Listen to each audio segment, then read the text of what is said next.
সবাই কেমন আছো? ভালো তো? খিদে লাগছে, কিছু খাওয়া। কার পকেটে কত টাকা আছে দে কিছু খাবো। পকেটে যা আছে তাতে 7 জন মিলে একটা সিঙ্গারাও ভাগ করে খাওয়া যাবে না।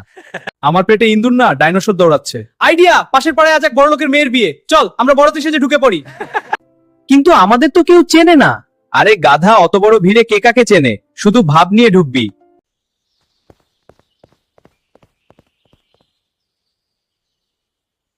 শোন, গেটে টাকা চাইলে কিন্তু আমি নেই, চিন্তা করিস না, আমি কোনের বড় ভাইয়ের বন্ধু সাজবো, তোরা শুধু আমার পেছনে থাকবি।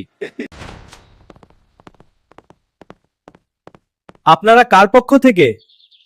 আমরা কোনের আমেরিকা প্রবাসী মামাতো ভাইয়ের খালাতো শ্যালক, চিনলেন না? ও আচ্ছা, ভেতরে যান।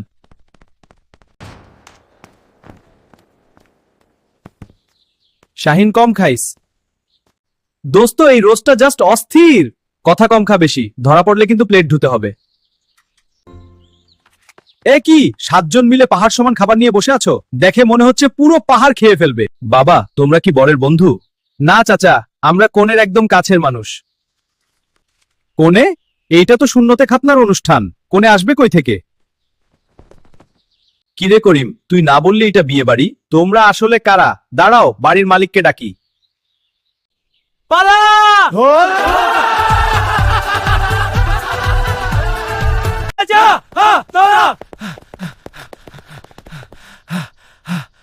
বিয়ের দাওয়াত হোক আর সুন্নতে খাতনা, বিরিয়ানি তো অরিজিনাল ছিল। কিন্তু পরের বার দাওয়াত চেক করার দায়িত্ব করিমকে দেওয়া যাবে না। কেন? অন্তত পেট তো ভরেছে। বন্ধুরা, ভিডিও ভালো লাগলে সবাই লাইক এন্ড সাবস্ক্রাইব করবেন। কোন জায়গা থেকে ভিডিও দেখছেন তা কমেন্টে জানাবেন। ধন্যবাদ।